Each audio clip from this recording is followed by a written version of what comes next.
can be taken in at a time. The last, hand to mouth, is not only the one with the most variations, it also requires the most skill. The first step in this technique is that the fingers are aligned to prevent the soup from leaking. The center of gravity is lowered to form a crater in the palm. The scoop machine that's formed is dropped, and soon the soup collects in the whole of the hand. This is brought up gingerly and sent straight to the mouth. None of these methods I've mentioned is illegal.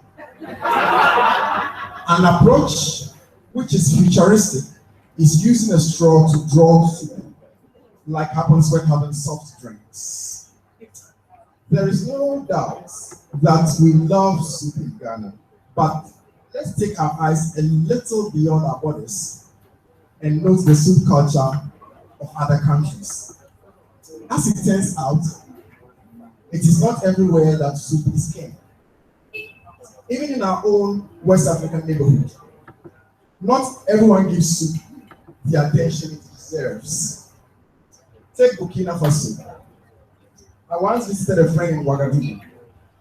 For 3 days, we had fun. But on what? Grilled meat and beer. At nightclubs, I was wise enough to snack on boiled eggs, which kept me sane. When I was leaving, I could tell my Burkina friend was pleased with himself. I never went back, and I never told him why. How about Nigeria? Well, thanks to their videos, we know that soup such as ogbono and egusi play vital roles in their nation-building roles. In Togo too, I know they pay their dues. Whilst doing boys school at St. Paul's, we had a habit of sneaking across the border to drinking delicious lome soup along with yam fufu. I couldn't forget that. Same way I couldn't forget my system grapes. For East Africa, I cannot vouch for them because I have lived with a Ugandan who didn't know what pepper is. How unlucky can some people be? Across Central Africa, I think they might be good at soup, especially in the green leaves department. Just consider the muscular build of Cameroonian footballers, and you will know that soup definitely has a role. As for the soup credentials of North Africa, I wouldn't even go there. Arab Spring or no Arab Spring. Bottom line, African unity cannot be achieved on the platform of soup. Way forward, as superiors in continental liberation, Ghanaians must continue to cherish their soup culture to make our nation great and strong.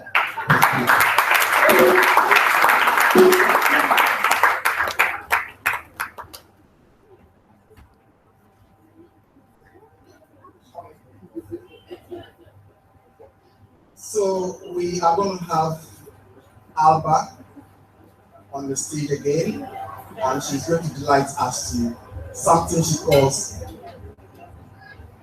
she relates to it as nature's call. Ladies and gentlemen, Alba, our guest figure.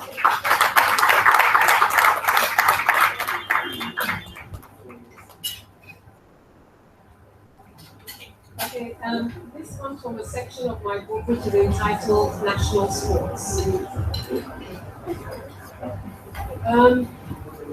I'm sure you've all watched documentaries about animals and insects in their natural habitat. And what fantastic viewing that is. Closer to home, there are certain issues that could rival any of these documentaries. Maybe after reading this, some anthropologists from our higher institutes of learning may decide to do an in-depth study. The results could make interesting reading. I don't know if you've had the chance to observe properly certain practices of the male species within our kingdom. It took me a little while to figure out that this particular something was occurring around me all the time. And it seemed to be so infectious that at first I would worry, all senses on full alert, that it would also happen to me. Quickly, I was relieved to notice that it only really affected men, although some women were getting in on the act. It was also interesting to note that this practice knows no social barrier and equally affects shoeshine boys as well as businessmen in suits. This practice occurs with such frequency that nobody takes any notice unless you're an imported one. But the moment it makes an impact on your consciousness, you'll have to be blind not to be aware of it. Even if visually you are not perceptive to it in certain areas like the Toronto station near my house, at least one of your senses would be assaulted by the aftermath of this practice. You'd be walking in the street or any other public area when all of a sudden, as if a pause button had been pressed on the recorder, a man would break away, stop, unzip his trousers and urinate. It doesn't seem to matter in which direction he's facing. I mean, it could be against someone's car, a kiosk, a house, a gutter on the main street. I mean, wherever, even in the full glare of passers-by and passengers. And yet the man will be so absorbed in his activity that he'll be oblivious to everything around him. All has been attended to, the pause button will be released and back into his stride he goes. Funnily enough, other men in the vicinity would also get the urge and join in. It's as if an alarm goes off in their heads and without any control whatsoever, they have to stop exactly what they're doing and then happily relieve themselves. Women, on the other hand, I suppose being a little bit higher up the food chain,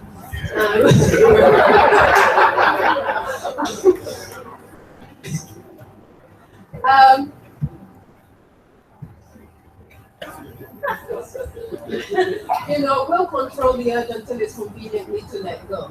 Now, if you watch closely, there's always a pattern to it. The first man would stop randomly, but the others that follow don't just stop anywhere. They instinctively form a line next to the first man, and then or form some sort of geometric pattern that only they seem to understand. Now, I can't really say if it's contagious or it's just a male bonding solidarity thing, but I'll have to ask one of my male friends about that.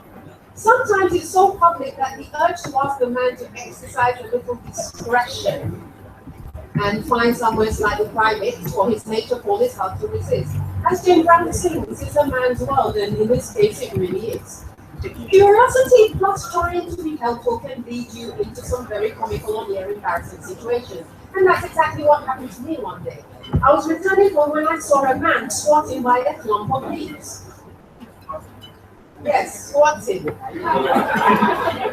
He would raise his head, look around, and return back to what he was doing. He seemed so engrossed that I thought something was amiss. I mean, all other passers-by were ignoring him and continuing their activity. And, he continued doing what he was doing.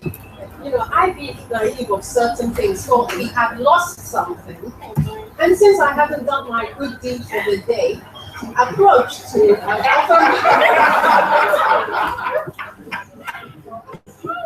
offer my assistance in searching for whatever item was lost.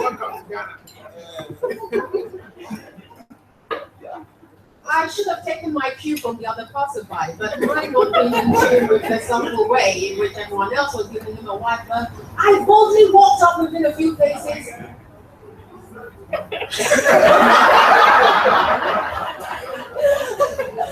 I didn't get the sound effect of what he was doing and began to inquire as to what we were looking for. At first, he didn't hear me. And then, sensing that he had an audience, turned his head and looked back, and we both screamed. He hadn't finished what he was doing, but he swiftly put it away. I backtracked as quickly as I possibly could to save us both from embarrassment. And this was a close encounter of an unwanted kind. You see, I didn't realize that some men squatted to urinate. I thought it was just a woman thing.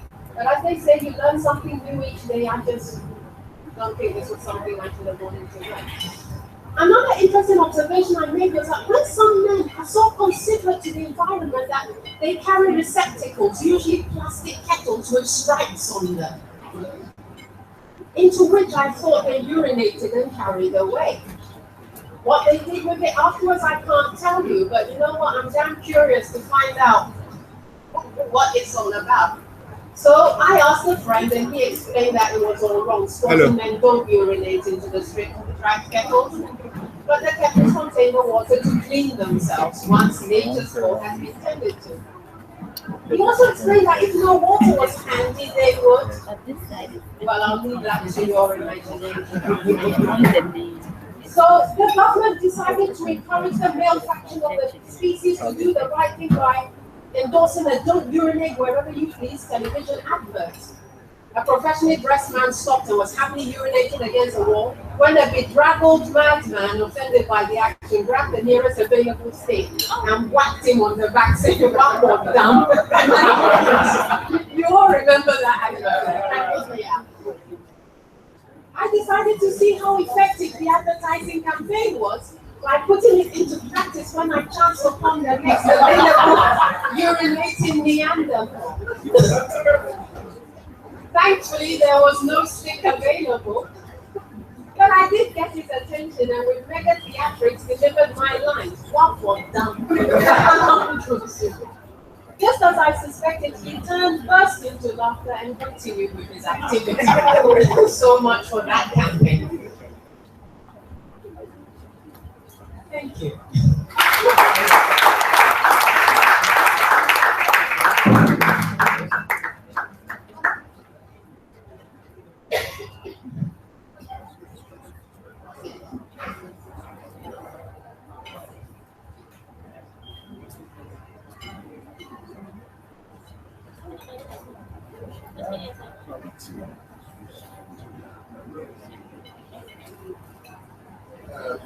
Commercial break.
Bonsoir, mes amis, bonsoir. Bonsoir, mes amis, bonsoir. Soyez là. Bienvenue, bienvenue.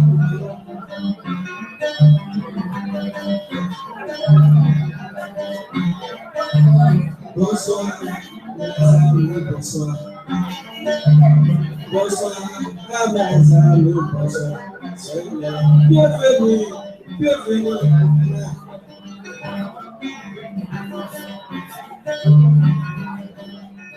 So that's our friend, Ben.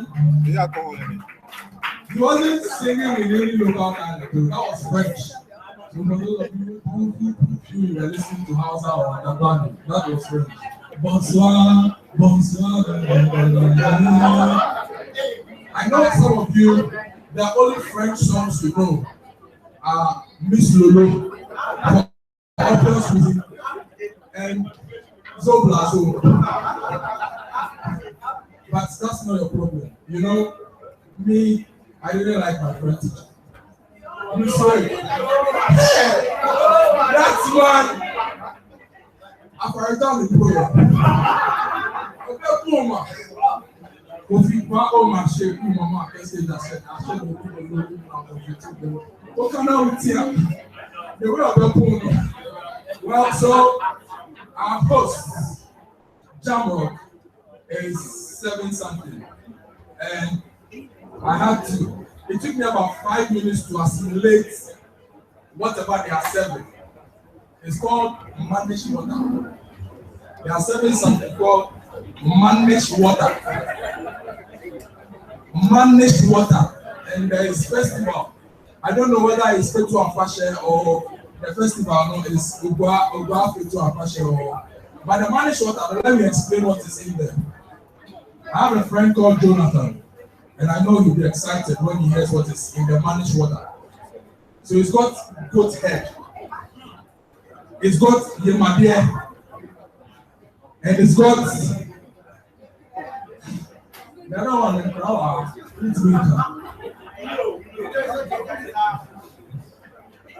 the kahunas of the goat. Yes. It's got all that in it, and it's coming around, so just try it, sample it, and enjoy. And you've got the festival also coming around, so just enjoy that as well. I want to acknowledge our other sponsors and partners. Jamrock, I come here every day. I love it, their food is good. They've got free Wi-Fi as well. But today, MTN 4G is doing this. And for those of you who have not tried MTN 4G yet, wherever you go around Ghana, MTN 4G has got your back. You can watch all your movies, your videos, stream audio, whatever with MTN 4G, and it's seamless. So get MTN 4G. MTN is everywhere you go. We have Grace Kennedy, the Grace drink. That's just right there. Yes, you can sample, and it's so they are sampling for free. And if you want to buy one get one free, you should try that. We have the special notice envelope. It's at the back. Hi, Clara, how are you? So Clara is in charge. They're also sampling, and you can buy some for your house. AJ Housekeeping will clean the place up when you are done. If you run a business, your home, whatever, you need them to clean it up for you. Try that. And you have Felix also sitting up our gentleman, Nana and Boy, probably, and the official photographer. Copy play. This man is supposed to be a mess. But I know in Ghana, even the pastor has some backyard garden. Yes, and if you have a farm, you need a small garden. So, Copy Play is supposed to be a mess, but he's a photographer, and he's a photographer he's a mess. What? A dumb mess. Yes. It's the reason why this guy, Professor will win the Ghana Music Awards next year because he's fine tuning his brain. And so Copy Play is our official photographer, and our host, Jamrock, they have been so kind and they are hosting us. So we'll continue with Nana Aredamwa. Please, look, if you give him a round of applause, you won't be taxed for that. Just clap for him. And before he comes, ladies and gentlemen, if you own the vehicle with registration number 467411, GW 467411, you've blocked someone's driveway, kindly move your vehicle so that the person can move out of his house. Please, round of applause for Anna Redamon. I don't know how many of us remember how DTV used to go for commercial breaks. In those days, the good old days, they put pause on the screen. So And when the commercial break is over, the pause goes off the screen. So at this point, I'll remove the pause and we can resume. And from time to time during our book readings, we have friends and lovers of our writings come up to read to support us. And today we have two of such. I want to call the first person, my friend Terence Atasuno, to give us a reading. Shall we put our hands together for Terence?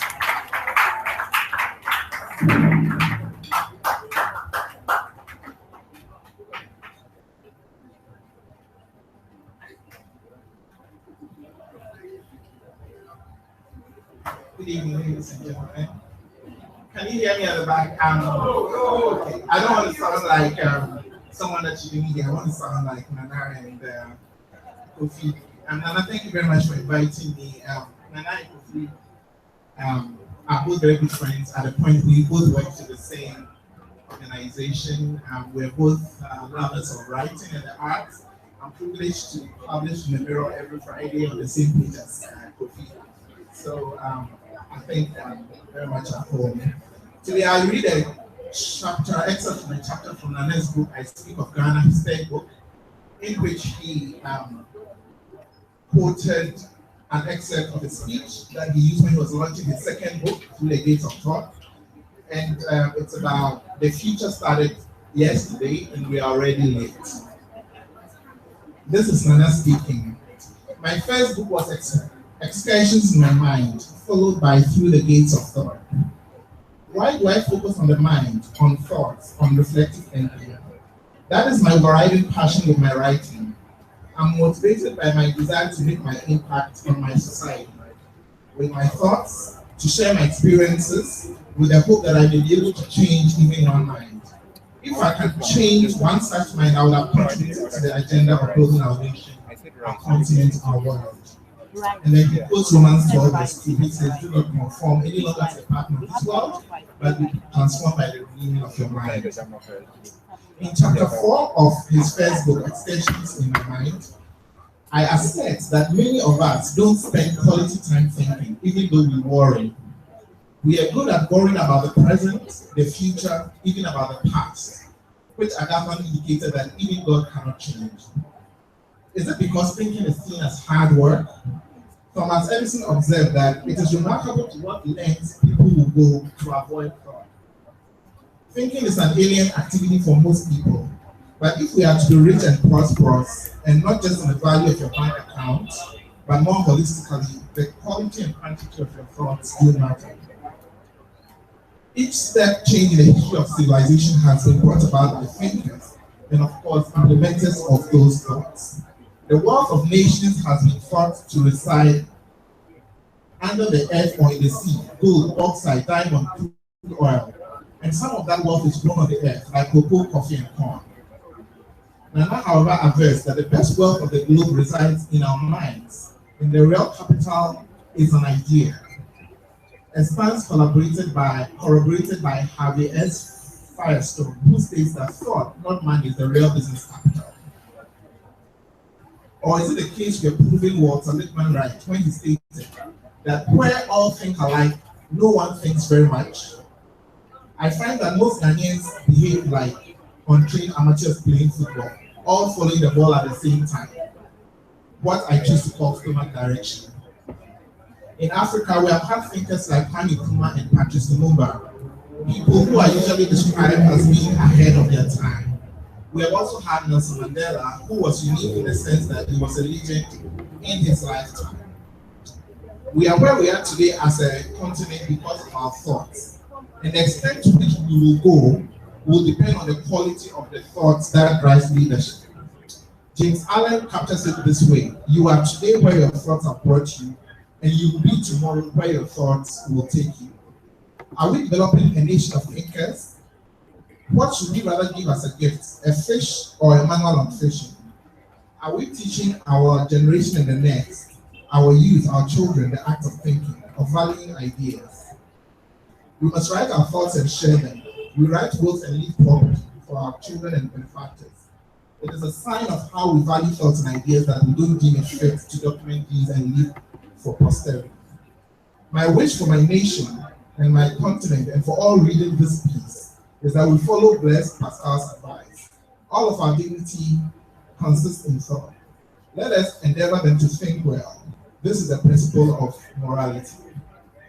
As his friend Kofi Obrikran puts it, we need a rude awakening from the mediocrity and self-pity.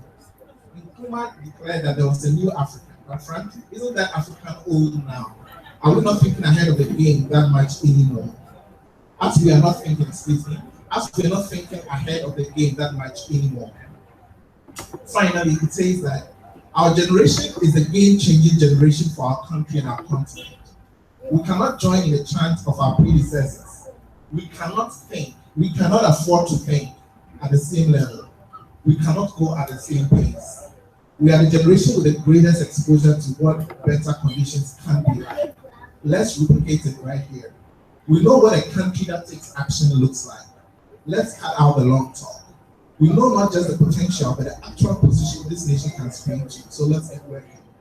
In the words of John Legend in the song If You're Out There, it says, if you hear this message, wherever you stand, I'm calling every woman, calling every man. We are the generation we can't afford to wait. The future started yesterday, and we're already late. Thank you.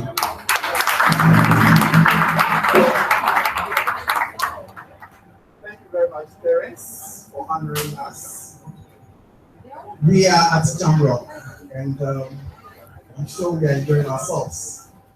Now, this place has a special connection, and that actually inspires my next reading. It's entitled Ghana Man and the Rasta Man, a hair witness account. There are issues that you never give a thought to until you find yourself embroiled in them. Take the Rasta phenomenon. How does the Ghanaian relate to the Rasta man? Well, no need to scratch your head by a twist of circumstances. Just truly got the answer firsthand. I mean, through hardcore first-hand experience. During a stay abroad, I allowed my hair some freedom of growth. Just that, simply that. Over some time, I started getting a straight look from the mirror.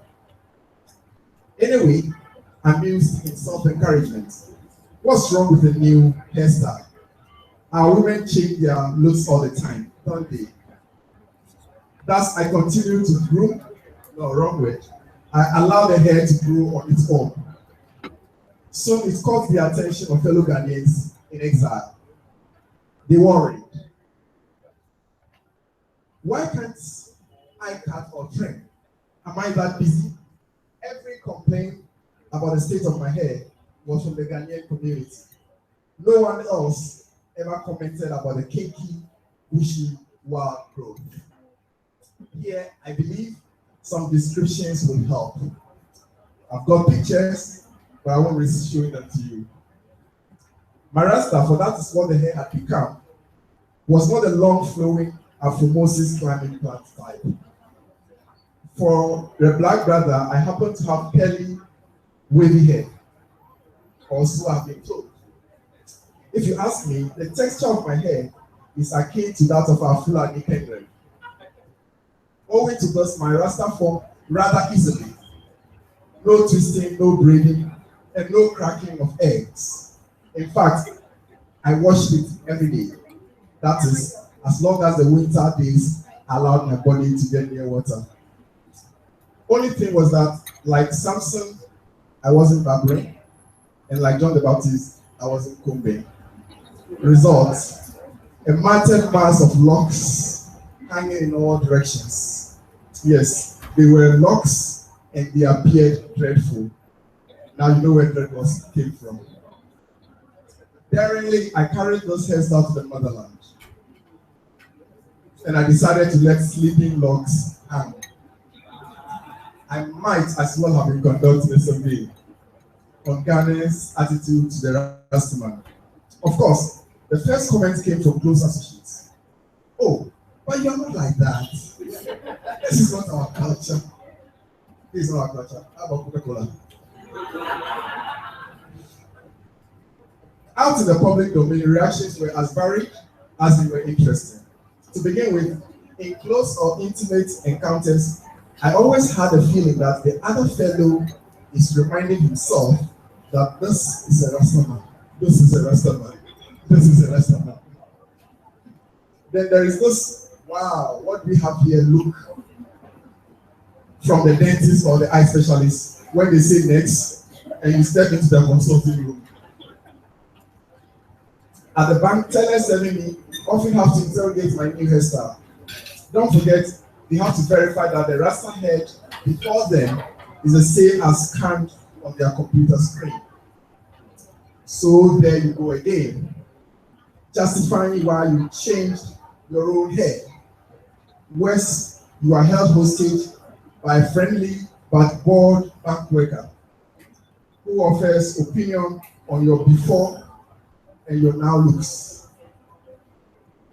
Quite a few go beyond that. So Rasta, what is your woman saying about this new look? Please, can I have my money?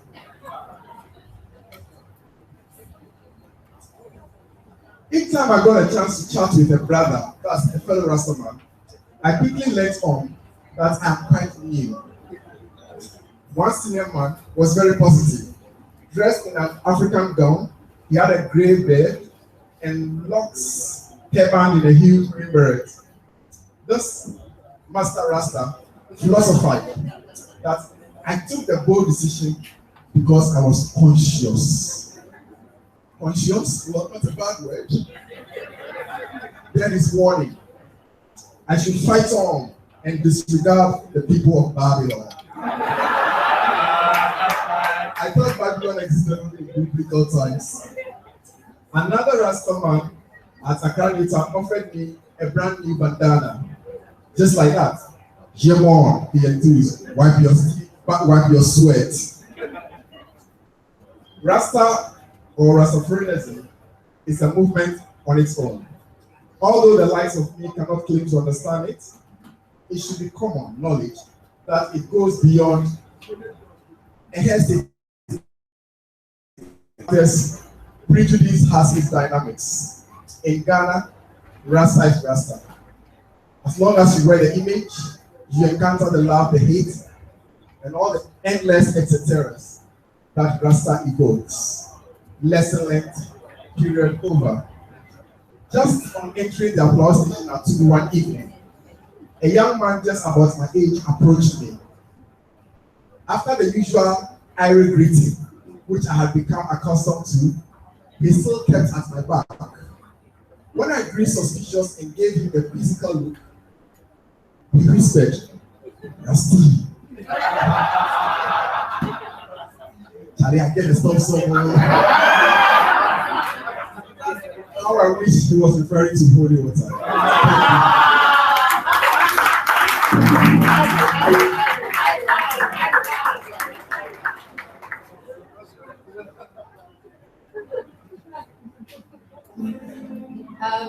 Okay, this is from my second book entitled A Place of Beautiful Nonsense. And this piece is called Non-Ghanaian.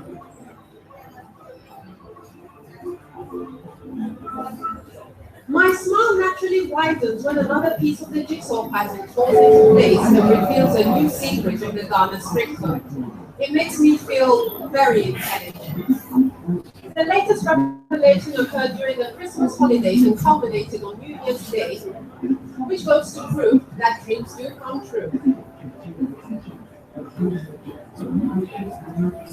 To make sure all the stars align properly, St. Providence waved in, urged me to do something I wouldn't ordinarily do.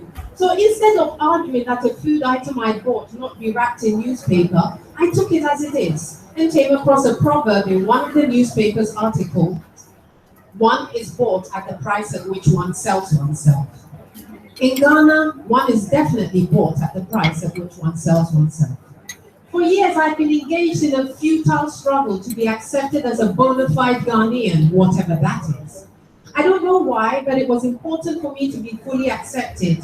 Yet acceptance was the last thing Ghana offered.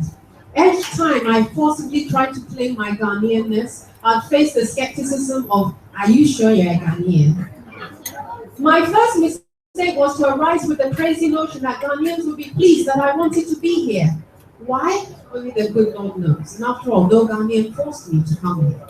They were minding their own business when I arrived with the even crazier notion of expecting to be acquired and accepted wholeheartedly, even though cultural differences and devoid of the Ghanaian script.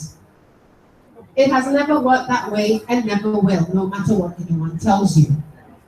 Then seemingly from nowhere, the light bulb went ping, ping, ping in, and the jigsaw puzzle slotted into place. One is bought at the price at which one sells oneself. Translated as blah, blah, blah, Ghanaians treat foreigners better than each other, blah, blah, blah. So guess what? I'm taking full advantage of the high value Ghanaians place on foreigners. I mean, what the heck? I'm not fighting to accept anymore. Early one Christmas, in preparation for a lunch gathering, I went to the hairdressers and asked for a cornrow hairstyle that was African but not Ghanaian apparently. It was an intricate, lovely design of thin cornrows close to the scalp with beads at the end. I drew appreciative glances the moment I stepped out of the salon.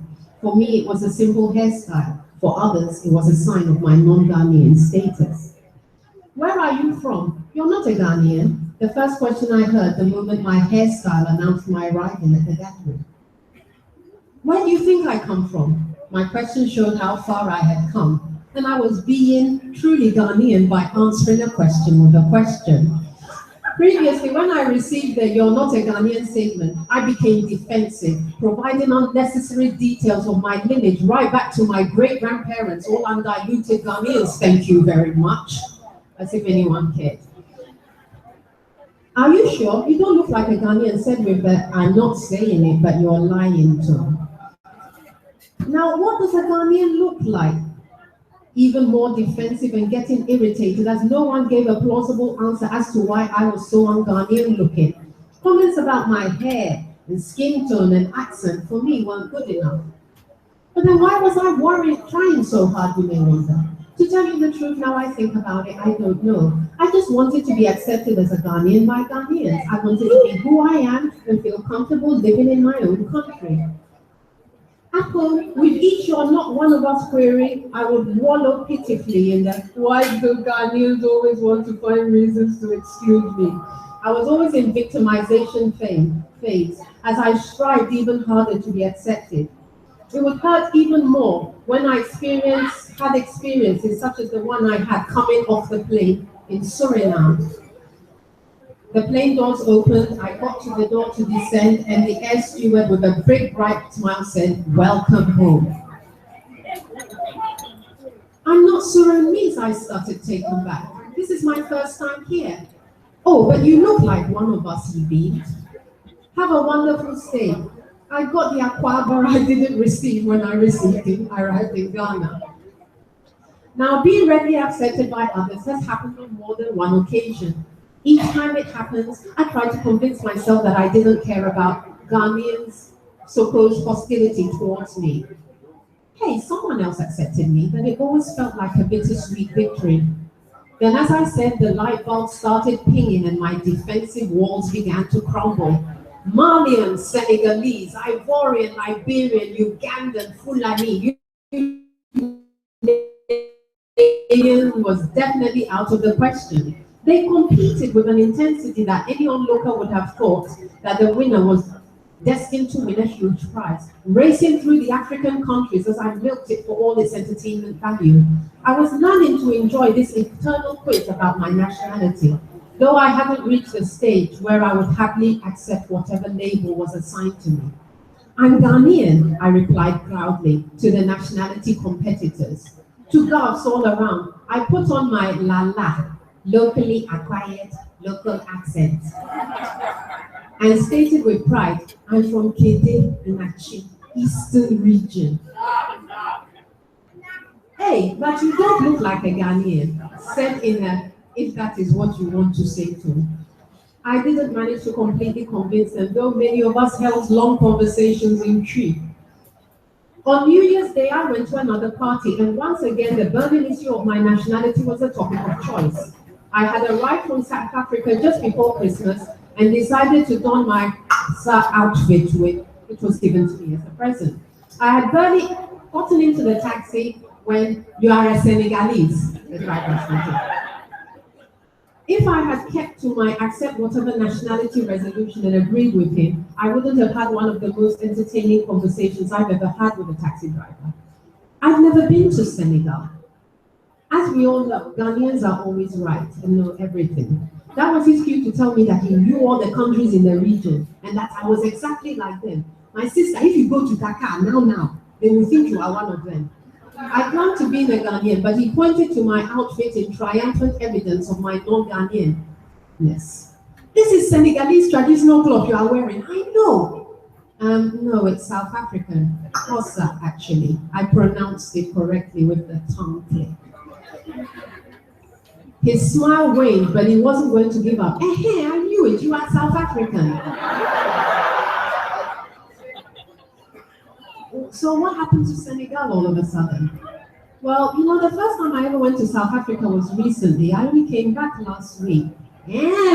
Backed into a corner. He still insisted on sticking to the script, and good old Kede had to be brought out for its proper use. You know the problem with Ghanaians, I asked Tom Wedge-Ferminci. They think they know everything, even though most of them have never left the country. I quickly skipped over the fact that he had it all as wrong as well. Hey, at least you have traveled. It's true, he said. Ghanaians, dear, as if he wasn't one of them. They don't want to learn. Only a 2-year-old. I made the appropriate sympathetic sounds. After much ado about nothing, we agreed that I was Ghanaian. He still had his doubts because right up to my destination, he went to great pains to remind me of my Senegalese features. Again, South Africa had been dropped along the way. The issue of my nationality wasn't left at the gate, and it followed me inside. Okay, it's great to become the center of attraction, but often it does get boring. As usual, instead of asking me, those at the party discussed among themselves where I probably came from. Those who were interested enough to make inquiries asked the host, not me. I later found out the host had never been totally convinced about my being Ghanaian. He'd always assumed I was half something else, at least if not completely something else. I never let on my nationality not once, but one thing I noticed was that I was being treated with the best respect and courtesy possible. Everyone was so nice. In fact, they were tripping over themselves. Ghanaian hospitality was being showcased to their max, and I was getting all the aquaba I could take. Once dim-wittedness had been well and truly evicted, I never even tried to correct those who assigned me another nationality or those who insisted on speaking to me in French. Yes, there are many Ghanaians who insist on practicing and showing off their small French to anyone who've been listening this time. The moment they start, their voices rise by a couple of decibels.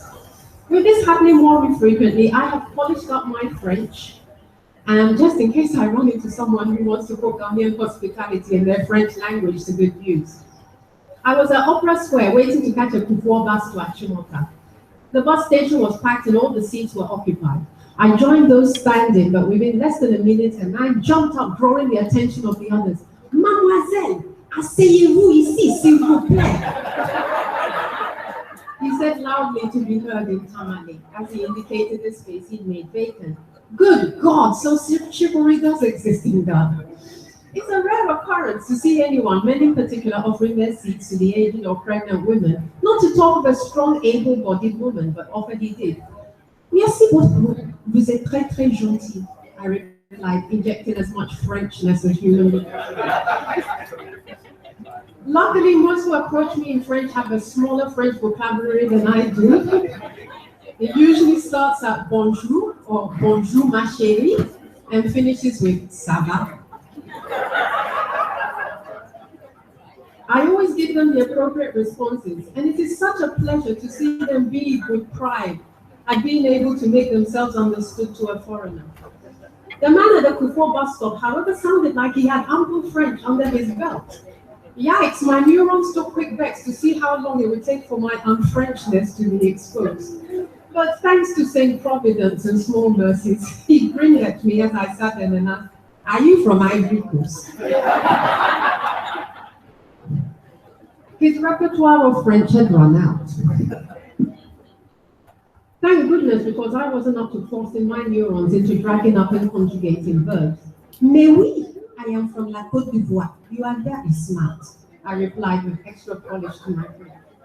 Welcome to my country, he acquired, pumping my hands and grinning from ear to ear. I noted for all its worth by holding a lovely conversation about my so-called visit to Ghana. Thankfully, he'd never been to the Ivory Coast, so I didn't have to stress myself.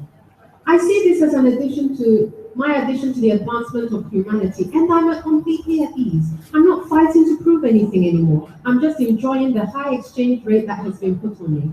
Quite frankly, I don't know why I was kicking up such a fuss about being accepted, when taking it as it is gives me more entertainment.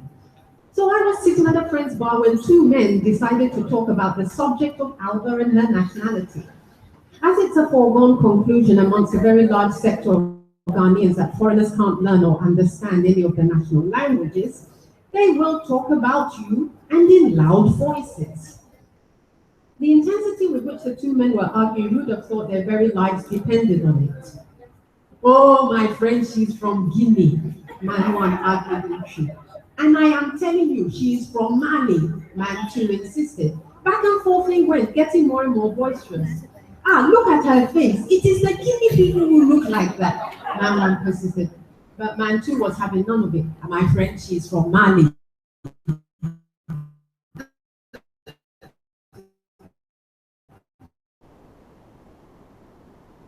My friend to tell me who was correct. She's a Ghanaian, she replied. Oh, they had a good laugh, the thigh-slapping variety.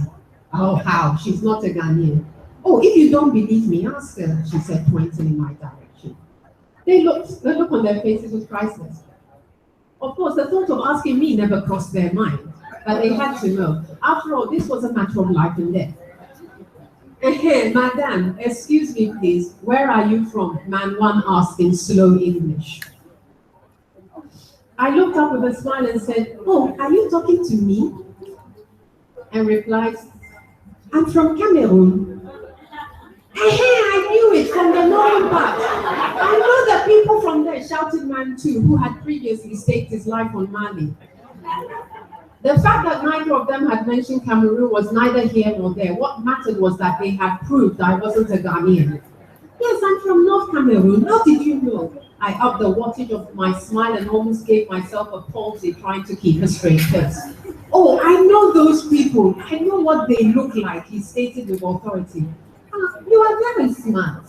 I slashed another humongous smile as testimony to his cleverness. They both grinned some more and invited me to have a drink.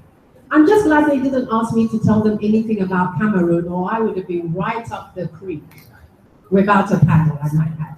But then thinking about it, I could have possibly made up whatever story I wanted, and I could bet my last peswa neither of the two of them knew anything about Cameroon. Once upon a time, I would have argued to the point of death to prove I was just as Ghanaian as they are. But now, after the pink, otherwise known as the Aha movement, common sense has taken up a long lease residency and is here to stay. Senegalese, Malian, Kenyan, Ugandan, Liberian, Cameroonian, Zimbabwean, Tanzanian, Ivorian, Brazilian, Jamaican. I'm one of those lucky people who can fit in anywhere on this continent, except Ghana. Now, isn't that the epitome of a true and proud Ghanaian? Africa.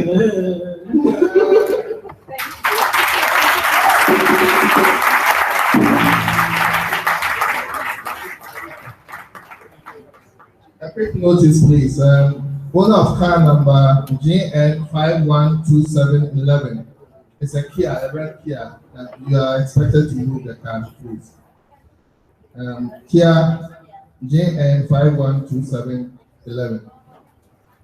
I'll do a quick read from my latest book, Sebiticalis Speaking.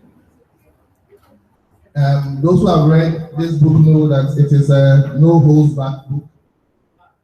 So I will do some sabbaticals for us. Kapochichi lived in the old palace, which was the traditional home and the residence of Kasapreko, before the new palace atop the hill near the Shree River was built. I don't remember Kapochichi being married. So he ate in the house of his sisters and slept in Kasapreko's palace. Kapochichi contributed no chop money. The little money he had, he spent it at the Liberty base. Staff was sold. The stuff that Kofi Akpabili says no one ever drank and smiled.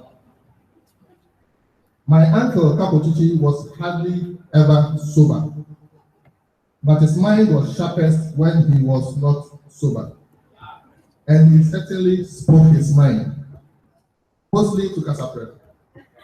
He who was reputed to speak once and definitely.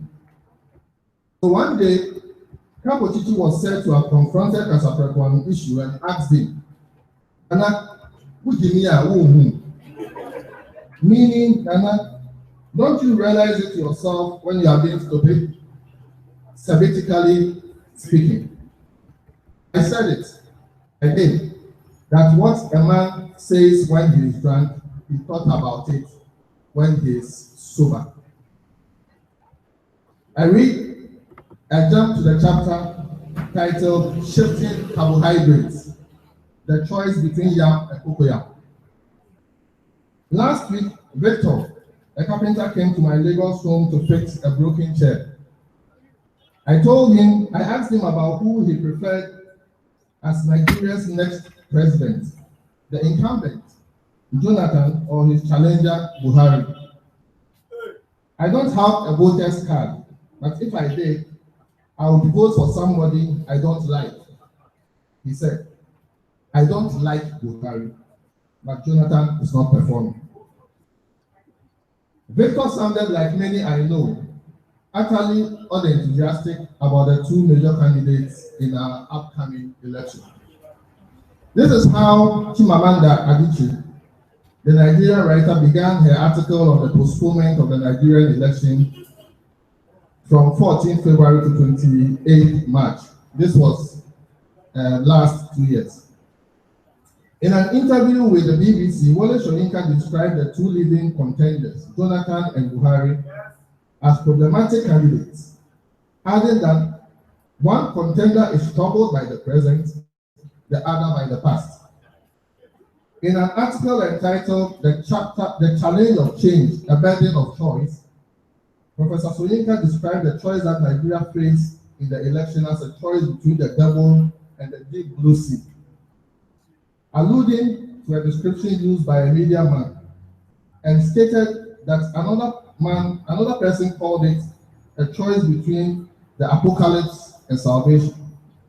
He added further that the reasons were not far-fetched. They were firmly lodged in the trauma of memory and the rawness of current realities. Well, at least one can dialogue with the devil, even dine with that creature with a proverbial long spoon. With a deep blue sea, however, deceptively placid, even the best swimmers drown. The problem for some is deciding which is the devil and which is the deep blue sea. In reflecting on the political situation in Ghana as we cruise towards the elections in 2016, I cannot help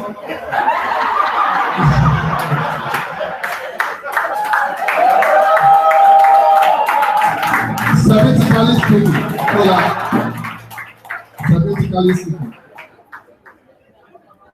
I cannot help but draw parallels between those two nations. In many ways, Ghana and Nigeria have had many similar social and political scripts in the past few years.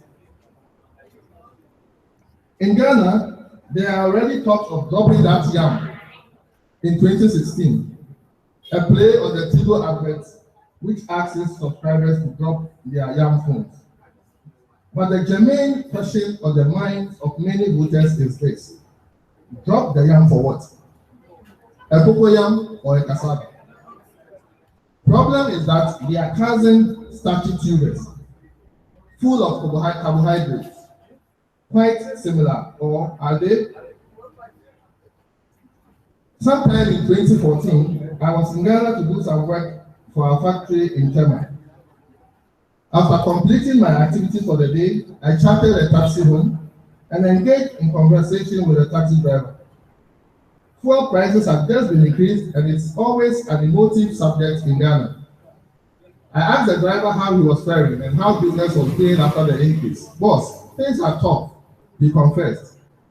I asked him his views about how the ruling NDC and President Mahama were performing, and he was blunt, stating that he was not impressed with how the government was running the country. He had a poor rating for the president, even though he confessed that he had voted for him in 2012. So, will you vote for the MPP in 2016? I inquired.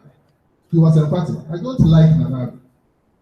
If Mahama is able to turn things around in 2015, I'll vote for him again in 2016. What if President Mahama is not able to do that, I asked, to turn things around to your satisfaction? He didn't hesitate at all. I won't vote. Recently, I saw a campaign poster in Lagos with the message, "One good turn deserves another." The reverse should be generally true. But from what Chimamanda experienced with the carpenter and I with the taxi driver, it is obvious that performance or otherwise is not the only indicator if it cannot overcome the pool of dislike. Wafaka Pochichi loves to quote the account proverb of carrying both water and application, and knowing which is heavier.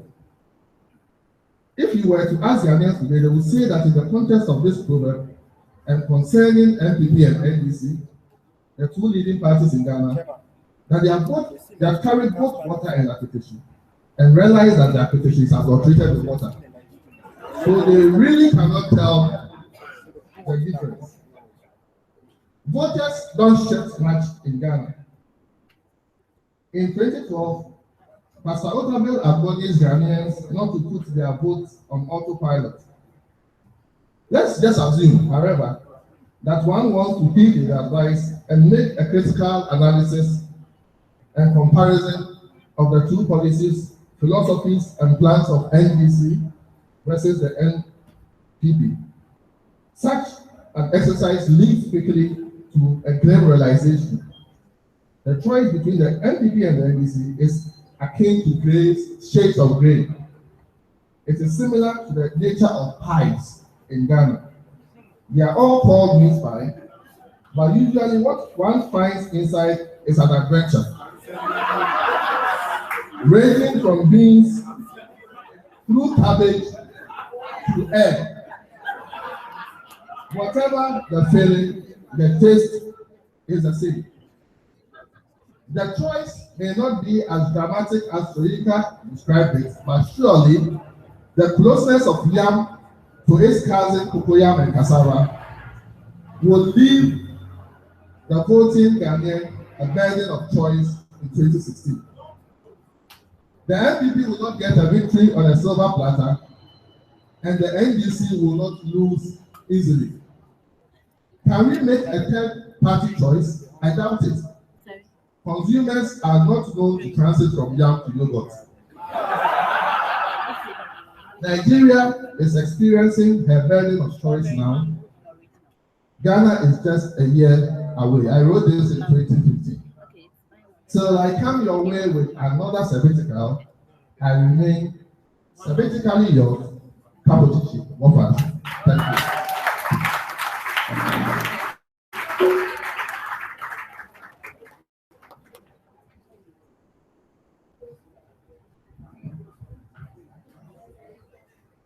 At this stage, we'd like to take you straight way back to the campus.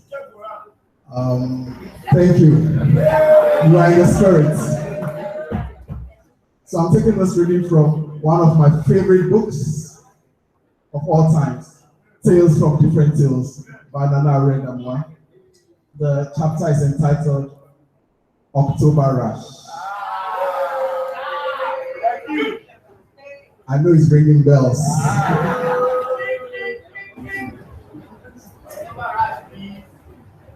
The length of the queue behind your door is a reflection of your popularity as a fresh girl during October Rush.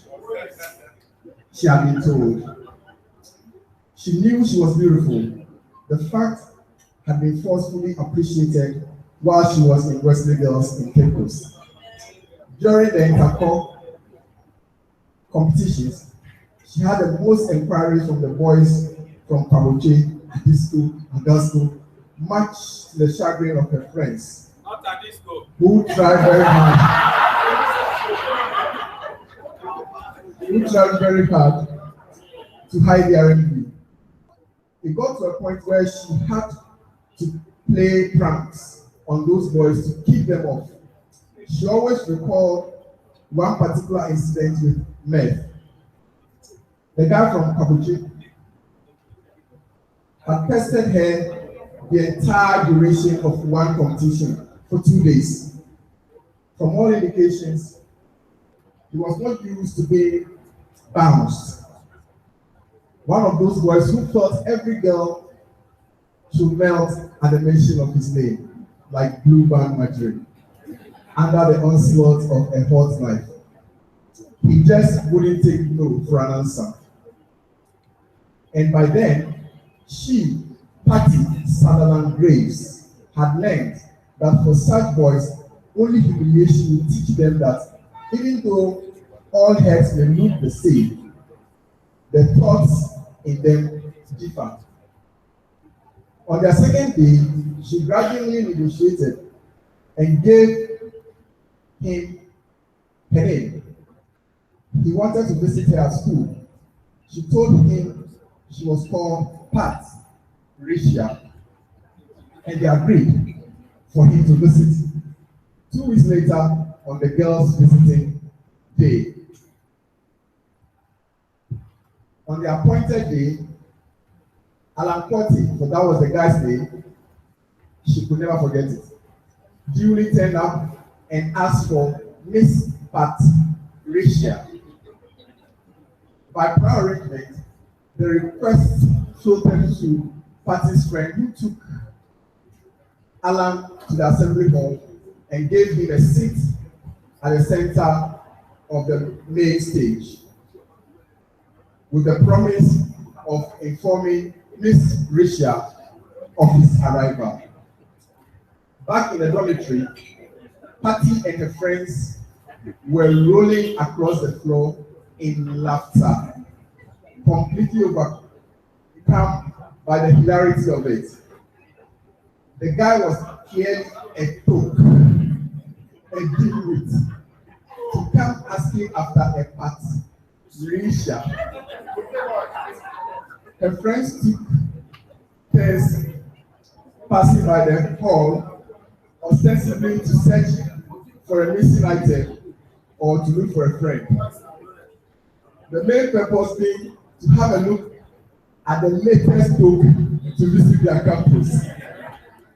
After about 2 hours of waiting in vain for Miss Risha to appear, Alan Corte got the message and left with his tail in between his legs. Patty was a veteran at playing love games and had arrived on campus for her first year, well aware of the October rush and eager to partake. Clearly, she will not be on the receiving end. Is there a Patricia in the house? Thank you very much. So let's a round of applause for Alba.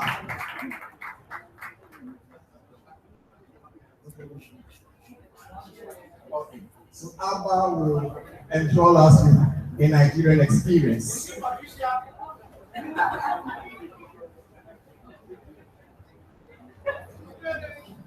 This one is entitled, Am I Safe?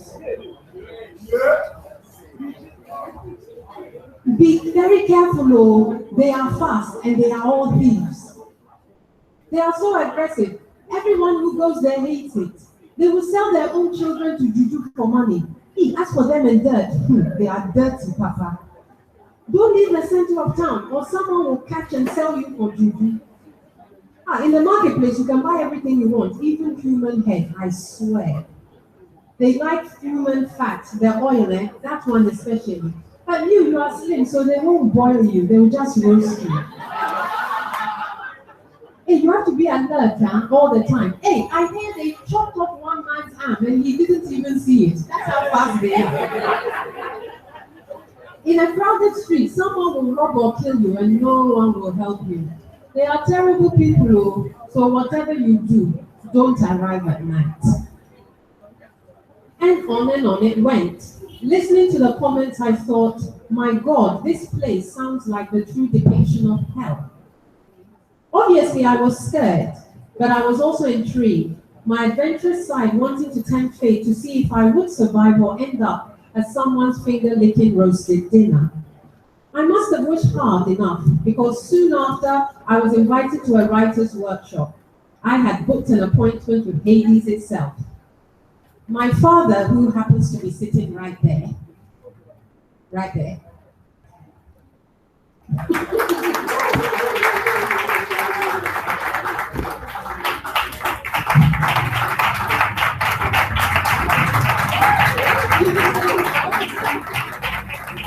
Thank you.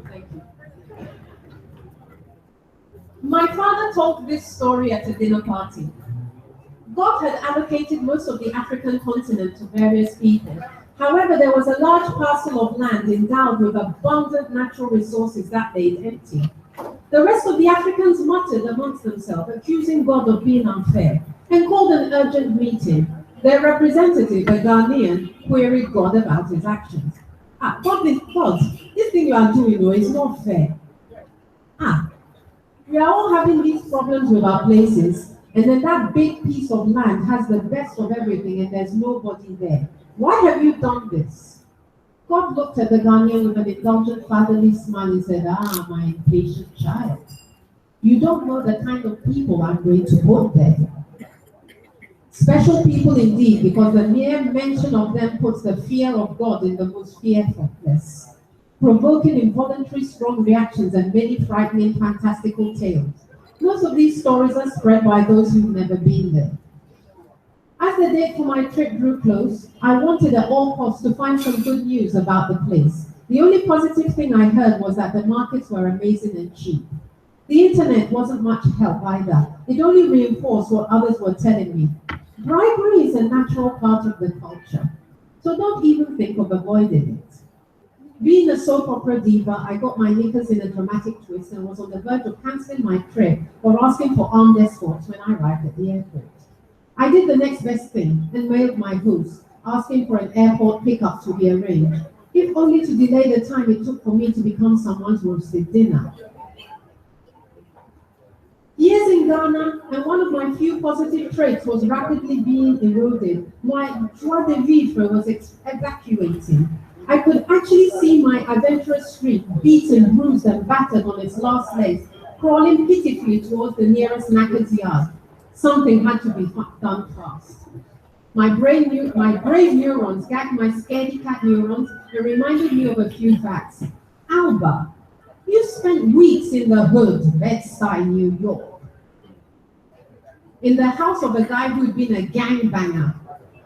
Even he had a tattoo of bullet scars on his back to prove how bad he was. And let's not forget the mean-looking revolver that was eternally sitting on the coffee table.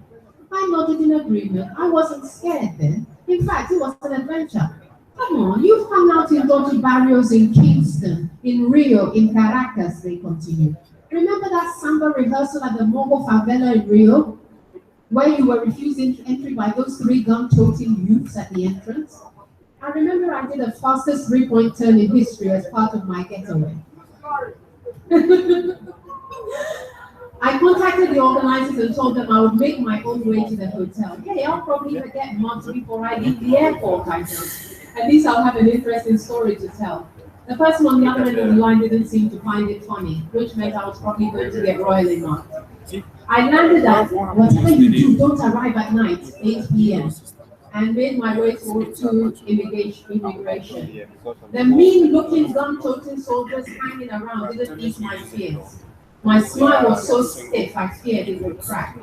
Moments later, I was at the front of the queue. How long are you staying for, the immigration officer bellowed? Well, it sounded like a bellow to me. 2 weeks.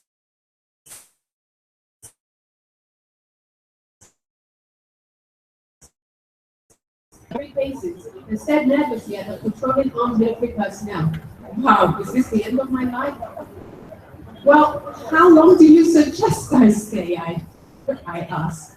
At least 1 month. You are a pretty girl. I wasn't going to argue about being referred to as a girl. And our young men need a better chance. I was confused. Young men, better chance for what? Then I noticed a huge and sinister smile on his face. I was stunned. These people are not supposed to be like this. I expected this man to be shouting, but 1 month! Slam. He stamped my passport with much exaggeration, and his wide grin widened. Thank you. I was still uncertain about what was really going on. Your son has to set here. Have a wonderful stay. He bellowed again with thespian skill, followed by another glorious smile. With a slight hand movement, he welcomed me into the gladiators' arena. Did his last comment mean I would never leave his place alive? Was there someone already eyeballing me for juju? Really? Am I safe? My God, am I going to be kidnapped and roasted? I couldn't go back. The only way was forward. And with all the horror stories clanging around my head, I grabbed my suitcase and held my head high up. And with a confident smile I didn't feel plastered on my face, I walked out into the welcoming, warm, balmy night. I had finally arrived in Lagos, Nigeria.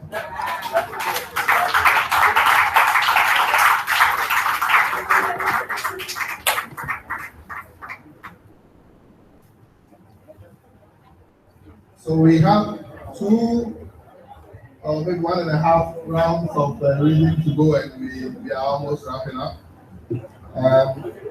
I want to read something from Kofi's book, Romancing Ghanaland, from the chapter Coming Home to Akwemufie. For many decades in Ghana's history, the Christian box castle at Osu had been the seat of government. However, the original keys to this monument are stuck in the most improbable place, in the safe custody of the Akwemufie Palace.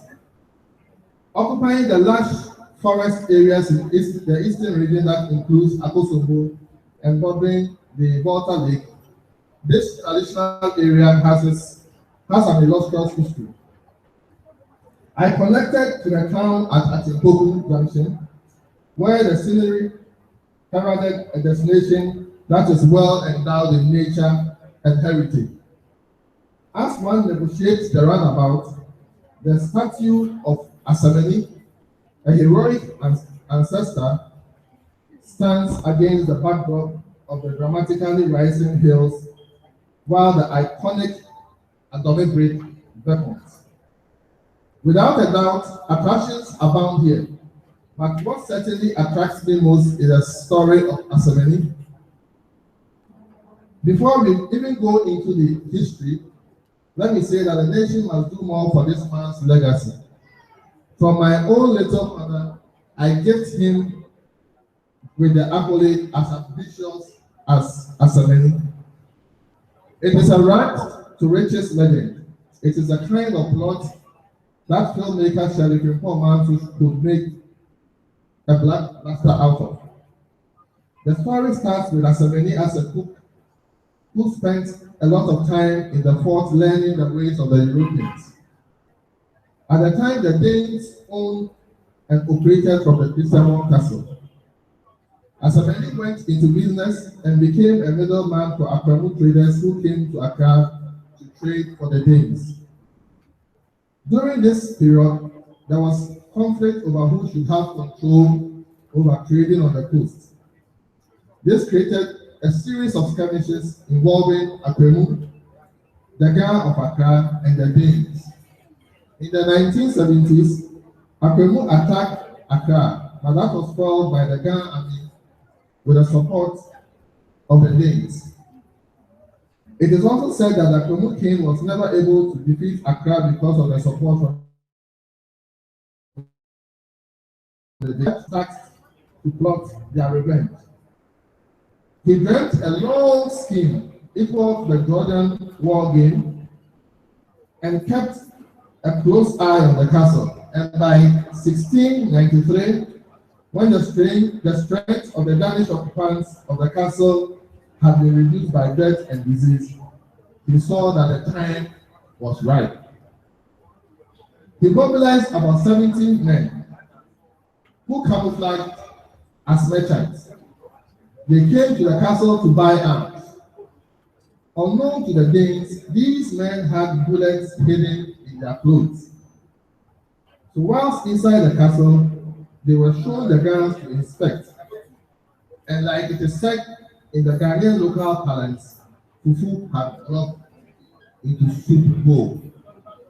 The band of fighters loaded the guns with the bullets, turned the weapons of the Danes, and the rest is history.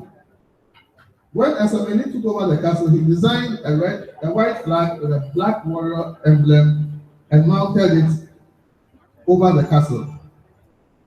If you are wondering, as the new governor, he ushered in a period of free trade along the coast and did business with all the traders regardless of nationality.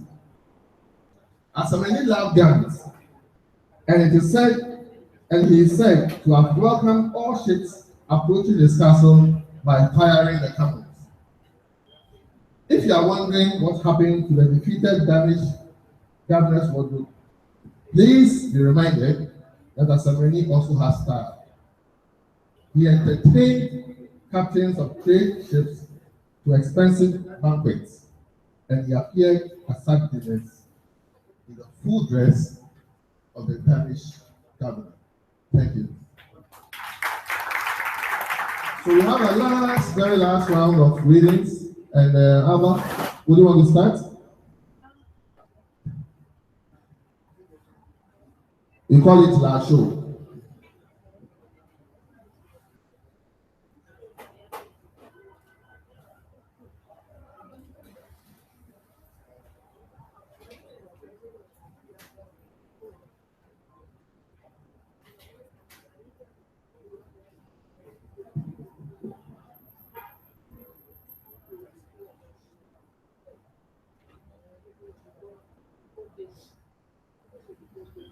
This has to be my most favorite catchphrase. There's a whole bunch of catchphrases in Ghana, and in this book are my favorites. Are you sure? You are invited. Do you know who I am? We are to know. The favorite is not me, and the king of all of them, Enyefri.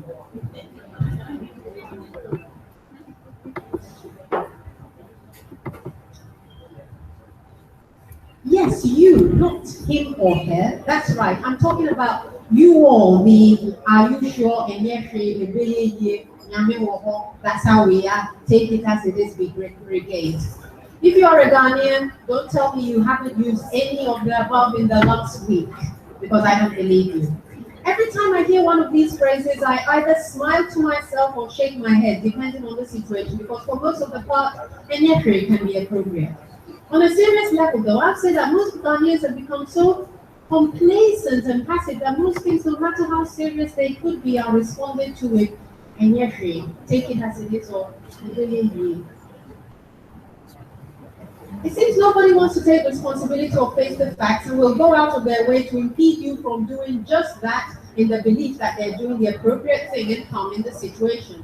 So people Enyefri anything, and everybody takes it as it is, becoming so anesthetized to all sorts of not nice behavior that the ensuing result can only be chaos, as if we didn't have enough already. You'd be minding your own business in the street when an erratic motorist would do a dodgy maneuver, or somebody would throw out a bucket of dirty water, spit, or knowingly bump into you so hard you either nearly lose your life, get dirtily soaked, or fall into the next available gutter, and they pretend they didn't see what they did. So what do? I try to tell the person that they need to be a bit more careful, as if they're really going to take any notice. But I kind of feel duty bound to try. Often the culprit will quickly spurt out, sorry, why? Which is okay most of the time. On the other hand, when you call attention to a serious incident, it more often than necessary ends up in a heated argument because Ghanaians were always right.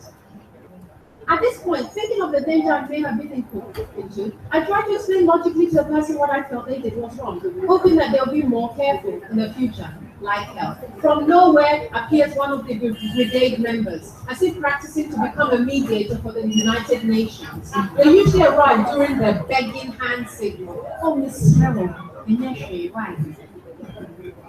My reply, maybe a nephew to you, but a yes something to me, okay? After all, I was the one who really said goodbye to this planet, not you. What those mediators are really saying to the perpetrator is that, oh, it's all right for them to behave that way. Because I've rarely seen a mediator stepping on the side of the victim, because a nephew is being me. Now, if you decide not to nephew the situation, other mediators, usually old women, join in with the incessant begging hand action and start them. It's okay, because you are not cooperating. The perpetrator then either hangs around sheepishly, letting the old ladies deal with the situation, take flight from the scene, or is ready to fight you with a, do you know who I am? What irritates me is that if I've really been run over or hurt through someone's irresponsible driving or action, I feel I have the right to say my piece without being interrupted by the NF framework. But that's exactly what you get. People expect you to take it as it is, and everyone moves on. The perpetrator happy to gotten away with it again, the mediators happy, another success story to add to their CV, and the victim not so happy, but hey, they're NF. The funniest not ha is when you get into an altercation with a taxi driver, not a driver, who nearly lullabied you into the next realm. The driver doesn't have to do anything, as the passengers will more than happily take up the cause and argue on his behalf. Insults and fist waving, never stopping to think what they would do if they were in your situation. What most people in this nation don't seem to comprehend is that we, the majority, are the underdogs. But the moment an argument ensues, the underdog who just cause is treated as if they're exaggerating, and the wrongdoer's cause is championed by all sides. In my opinion, the passengers don't actually want to mediate, they want to argue. And you merely getting yourself run over in a vehicle they happen to be traveling in gives them ample opportunity to practice a few insults and get their then epic stresses and frustrations off their chest. What I've just said only applies to a certain type of wrongdoing, because when a thief is caught or a motorist seriously injured or killed someone, then the crowd of force will champion the victim's cause and probably dish out some brutal street justice. That's if the perpetrator is not fast enough in making their getaway. However, if the motorist only merely kills you, then the chances are you'll be turned upon by the same crowd. I once saw a young food seller run over by a taxi at Circle, the Yaman in Contomere creating an interesting Picasso all over the bonnet. Luckily, she wasn't hurt, but everyone was shouting at her, and the taxi driver wanted to beat her. Hello? He just nearly killed her. But initially, after all, she didn't die, so he could beat her up instead. It amazes me how so many people can just sit by, watch so much crumble around us, and then simply respond with a nyetri, take it as it is, and we happily spiral into the depths. So, what I really wish for is that when people see a minor incident where a gauntlet has been thrown down and an argument in progress, that they should only feel free to mediate if they have something constructive to alleviate the situation. They shouldn't just being because none of the participants learn anything useful for the interaction. If I'm involved, especially, and if my life has been put into danger, the mediators can chant 1,000 enyefres, but by being too known, I always have my say. But now, a news flash just entered in, and this was written during the time when Kufuor was in power. The world trouble spots are heating up, and the UN Secretary General Kofi Annan is at a loss. Enter President J.A. Kufuor of Ghana with a solution. The Afghanistan situation could have been resolved with a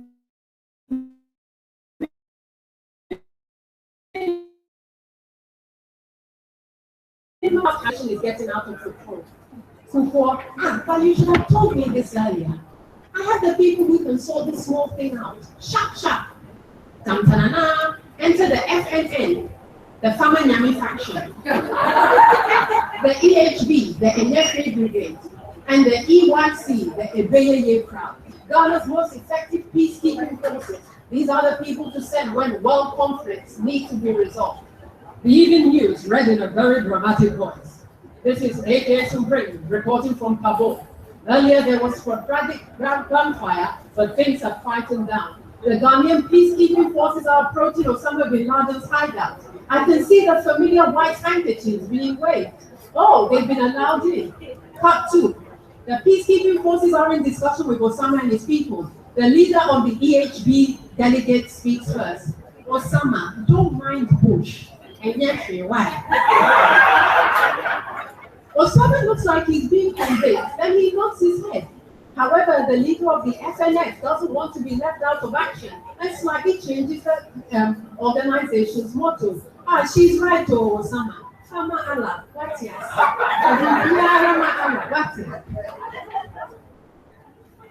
Brownie points still need to be won, so the EYC weighed in with words of wisdom. Osama, take it as it is, along with the proverbial handkerchief formation wave.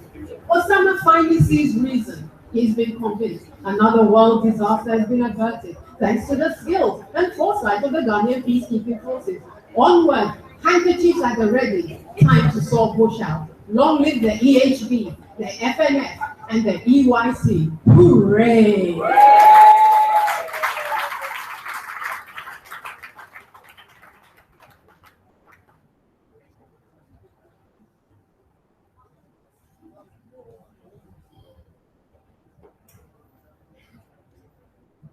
So thanks a lot for spending this evening with us. We're really grateful. This is my last reading, and after that, Kofi would finish us off. I read from one of my favorite books, Ticklin Di Sebiticalis by Kofi Akwabi. And I read from How Clothes Tickle the Ghanaian. The cover cloth is put to a range of romantic uses when it comes to the Everest. In the morning, the traditional man ties the woman's cover cloth, nonable, around his waist. You may call it his morning cloth. Indeed, after a good night experience, no gesture seals the union better than when a man ties the woman's nonable around his waist. This is a luxury the bachelor cannot get. When day breaks and the wife fetches the husband's bath water and lifts it to the bathroom, she offers him two things: the towel and the cover cloth. The man puts the cloth around his waist and the towel around the neck. In polygamous homes, the cloth the man ties shows which of the wife's friends it is. Talk about possession. Another romantic link to the cloth is with the Agbada dance. First of all, it is a taboo for a man to enter the dance ring, not floor, mind you, to do the Agbada without tying another walk around his waist. If he has to dance, custom demands that his costume in a piece of cloth around the waist. This is irrespective of how he is dressed. Therefore, whether a man is in suit or smock, he needs to wrap the cloth on top. Distinctively, this is tied ending with a big suggestive bulge in front of the waist. Normally, a lady's nonable is either offered or snatched for the performance. In some instances, after the Agbada dance, she must find a way of going to the man for her cloth. Many are the untold tales that such encounters have led to. Thank you.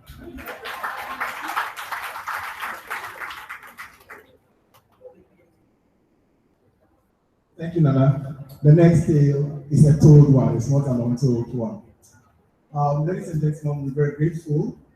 We are ending on a say and response note.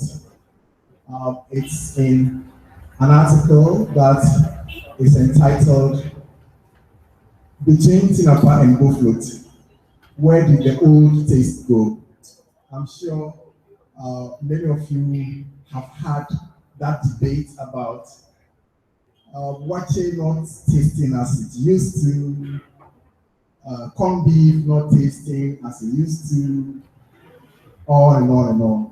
So let's see how it goes. And while we go way back, because it's not everyone who has this complaint, while we go way back, there are song titles that will pop up. And if they pop up, there's going to be a competition. If you recognize the title of that song or the chorus, just show by hand, and then at the end of the day, we'll reward the winner. Yeah, man. The meat of the matter is that most food items do not taste like they used to. To be blunt, they tasted better as far as I remember. Rightly or wrongly, I don't feel well on this issue. I know about nostalgia, and this has got nothing to do with it. It is the kind of impractical complaint you have, you are aware of, but which never goes away. Worst of all, you don't know who to complain to. This is because not everyone understands your beef. Holding back the years. Wow, Bridget, give it up for Bridget, yeah. Holding Back the Years is a song by Simply Red. So holding back the years on the issue does not help. As the years roll by, you keep taking a bite and you know that something is killing our food softly. Okay. All right, Roberta Flack. Now let me begin with something I picked up recently for no reason than the sentimental.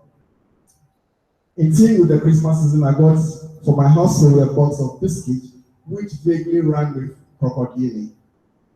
I brought it home to the curious lips of a certain Mrs. A.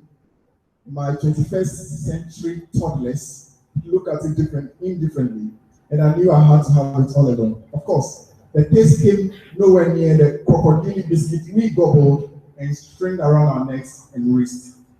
Those big boxes made Christmas. In the countdown, we watch with silent grab to see if Dad forgot. For extra special treats and for families lucky to have a big two arriving for Christmas, Danish cookies were simply the best. Thank you, Timothy. Thank you. I mean, the Danish cookies of yesterday were a bunch of temptations, and you would like to treat each piece like a lady. Temptations, yeah, right, yeah. You're good. I'm sure some people don't know what's going on. Like 20 years, 25 years, don't know what's going on. All right, we'll get to your age, don't worry. The whole family ate it together as in a ceremony. When it was opened, the entire room was engulfed in a nice aroma. It was a solemn time where each family member was handed a portion of memorable delight. Of course, before one could say Osofudazi, it was all gone, leaving the round tin container as a collective souvenir. Today, Danish cookies mean nothing really. Great. Still on brilliant. Does anyone remember how tasty Christmas chicken were? Forget whether they were local or poultry. They all tasted special. Chicken soups were a real delight, especially when our mothers spice them up with akoko mensa. Aside from Christmas, many other food items don't taste as they used to. And grew up in Accra in the 70s, and food was genuine and tasty. I am not talking about any monkey chop banana business. Thank you, monkey chop banana. Yeah. I grew up eating sunspots and a milky chocolatey one. I've forgotten the name.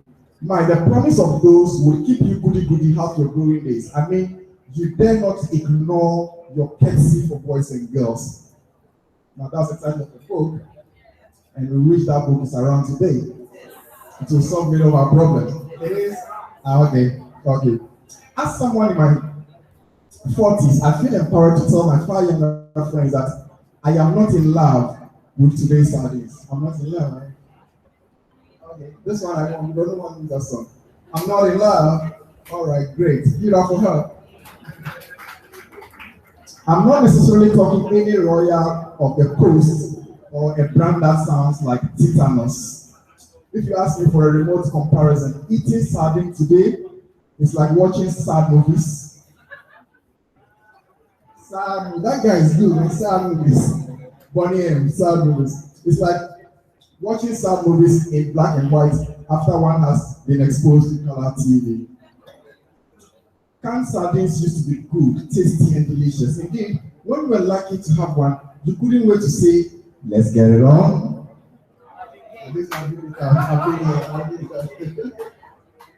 Marvin Gaye, for those who don't know.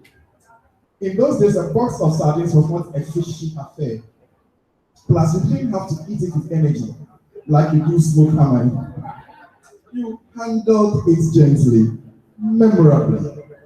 My year mates and seniors will remember that as soon as you opened up a tin of sardine, all the cats living within 1 square mile will be coming in from the cold. Normally, thank you, coming in from the cold. But have you gotten something? Nothing so far. Charlie 30, late 20s here, for my 20-something and under friends, sorry, but it is time to smell the coffee, and there's an awful lot of coffee in Brazil. Let's see if we get some Shatawagi. I don't know. If you doubt me, let me tell you this. In my school days, you didn't actually need a sardine fish. That was a luxury. All you wanted was a trickle of the oily juice. Mix that with boiled rice, and you are set to go. The other one, is it mackerel, was also not lacking in the packing. We called it tinapa. When you download, oops, that's not a 70s word. When you download them into light soup, tinapa will make everybody go kung fu fighting. All right, corned beef. I mean the original corned beef. That's how we call it. Corned beef was on a pedestal of its own. Having it for a meal was like a feast event. No wonder when corned beef was scooped out and after the love has gone. Yeah, everything on fire. Thank you. Shall I bring you today for Fourth schooling hall, but exiting the empty can in their living room divider. Display shelf. It was a cunning testimony to a culinary achievement. Please do not goggle. In those days, it was not only a groovy thing to do, it was Afro and psychedelic. I think today we'll say swag, something like that. In our Tom Brown school days, rice water, kaka oats, oplayo, and egg were cereal sensations. You took them in the morning and you just wanna be starting something. Yeah, you got that right.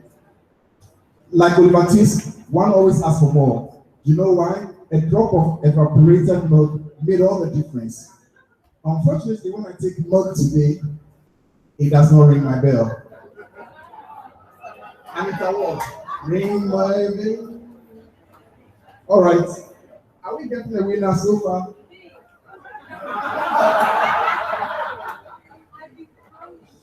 My disappointment with evaporated milk extends to many of the brands available on the market. The situation is not any better for the powdered versions. They are just there. Powdered milk wasn't bad at all. Why in Hawaii 5.0? Was I Hawaii 5.0? The same, 007. Yeah. No Nicolas Cage here. In those days, in those good young days, when girls just want to have fun, say love, thank you. Chocolates were a sure bet. The chocolates of yesteryears could make a girl kill. Even if it means they had to scheme like a James Bond 007 lady. As a growing kid, I snacked up on a range of easy pies. And they are, which are no more fashionable. This include achomo, puli, ankechi, apelikaklo, achibi, cholekaklo, and duile.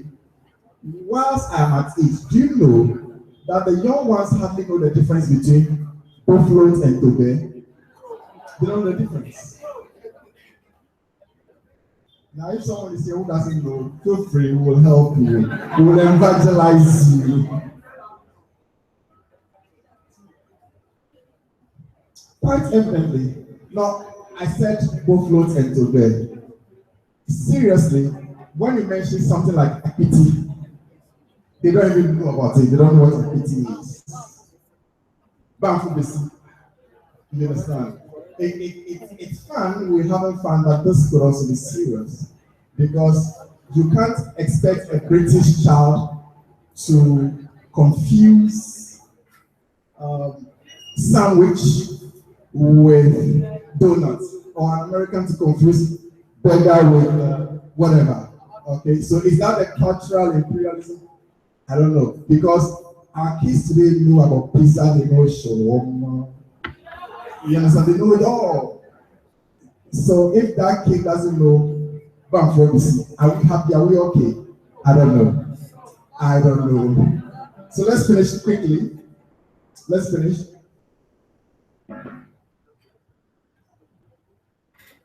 And by the way, why? Okay, I was talking about Kanzo, so I'm jumping. But these days you don't even hear of Kanzo.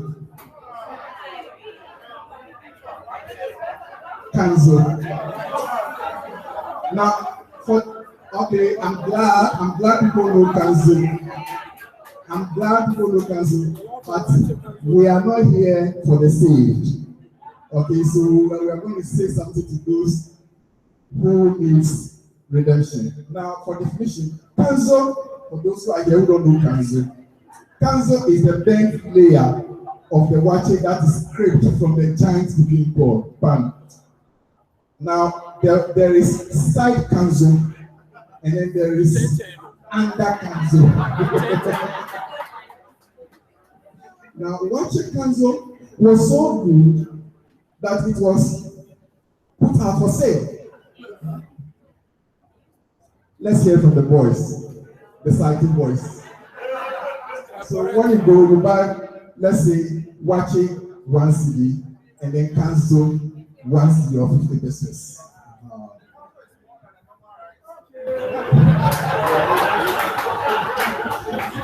So the side cancel was a bit more expensive than the under cancel. Okay, now am I allowed to stretch this a bit in the spirit of the season? The water we drink today cannot compare with that of the past. You wanna bet? Remember the cooler, that orange-colored earthenware pot, elegantly shaped with a long, narrow neck that rested on a round, barging midsection. It came along with a cute lid and a small round pad that supported its narrow base. The cooler is usually placed in the corner of a room. Water from the cooler was always cool and nice. To enhance the taste, there was something our mothers did. They banged the dried husk of the pounded palm fruit they had used for soup. This flavor in a water pot is something else. Call it water brewed in the African pot. This flavor in a water pot is something else. Call it water brewed in the African pot. Now, when served from such a receptacle, an earthy pleasantness made water a very, very sweet commodity, better than the so-called pure water or mineral water or bottled water that we know today. Those were the days when you drank water and you say to yourself, what a wonderful world. By all means, food, in addition to its processing, require some respect. Aretha Franklin, thank you. But by no means must we assume that it is only prepared foods that are under attack. Under attack. I win that one. Vegetables and spices are turned out for the worse. What has happened to green pepper, for instance? Like a candle in the wind, all the aroma is gone. We got that one. Hey, so under 20, nothing, bro.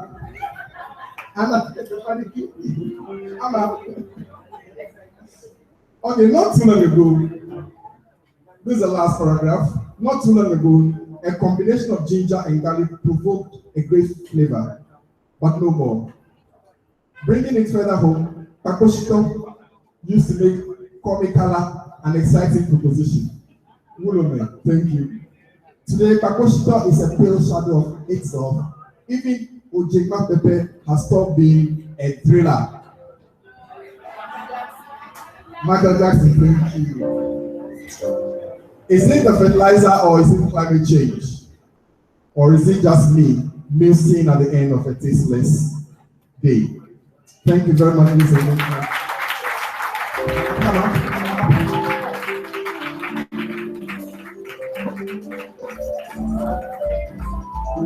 Okay. So, we was going on and on and on about under 20s and under 30s. And you was mentioning thriller and all those things. Yeah, they are your mind. They are common. But the last paragraph, you mentioned Pakoshito. Who performed the song Pakoshito? Bobby? You don't know. I'm talking about modern time Pakoshito. You see, baby. You don't know. So those under 20 love ourselves, you know. And then you are going on and on and on and on. You think you know. Okay, Jesus Christ fed 5,000 people with bread and fish. What type of bread did he serve the people? Okay, name 5 of the 5,000 people Jesus Christ fed.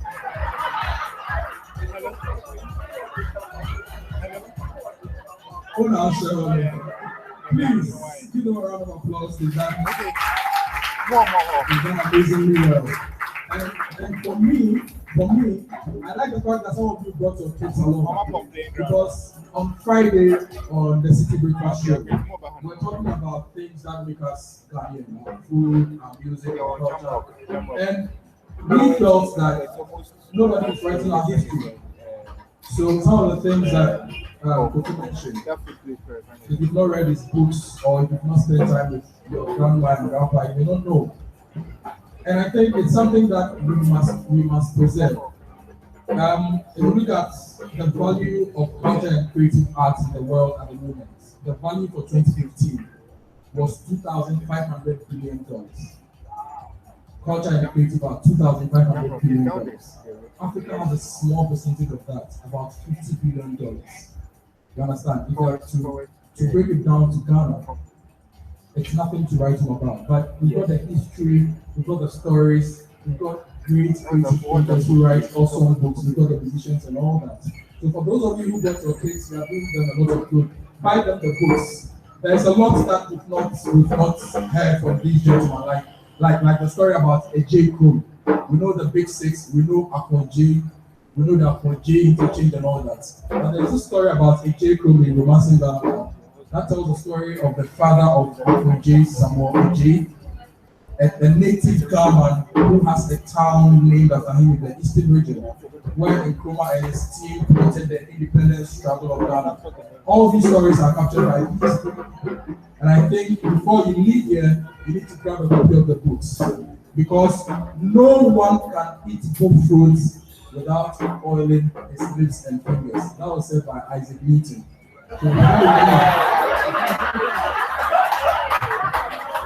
So before you leave, you cannot be Ghanaian without owning any of these books by Nana Redamwa, Kofi Akpabili, and Alba. And Alba's father is here. Please give him a round of applause. Oh, and we also have one of my favorite candidates, in fact, vice candidates for the 2016 election. We have Madam Bridget, Miss. I started with Madam. I had Miss Bridget. The surname, I'm typically Ghanaian and typically Kumasiano. Bridget Chokbenuku. Yes. This statement is not political, but some people are promising one district, one factory. Others are promising one district, one B8. I know Bridget will give you one Ghana, one job. And Chimura, please give it up for Bridget. A quick one. Forgive me for my rude interruption. But I think we need to appreciate Abeku. Abeku Echamensa has been sitting silently here. He has been streaming this event live on the YouTube for us, and he's doing this for free. Abeku, big ups. And the streaming is supported by MTN 4G, and we are really grateful to MTN for that. And special thanks to AJ Housekeeping, the owner of the place where we are done. We have the special notice below. Try it if you've not tried it already. So instead of is here, the aloe drink, you should try that. And Jam Rock, please put your hands together for Jam Rock. They've been amazing.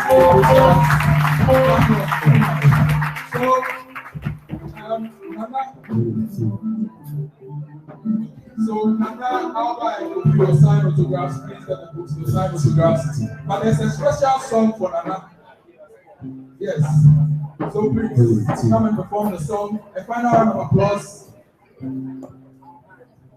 Okay, so a final round of applause for our three personalities, Nana, Fifi, and so there's a special song for Nana which is going to be played by the PA system.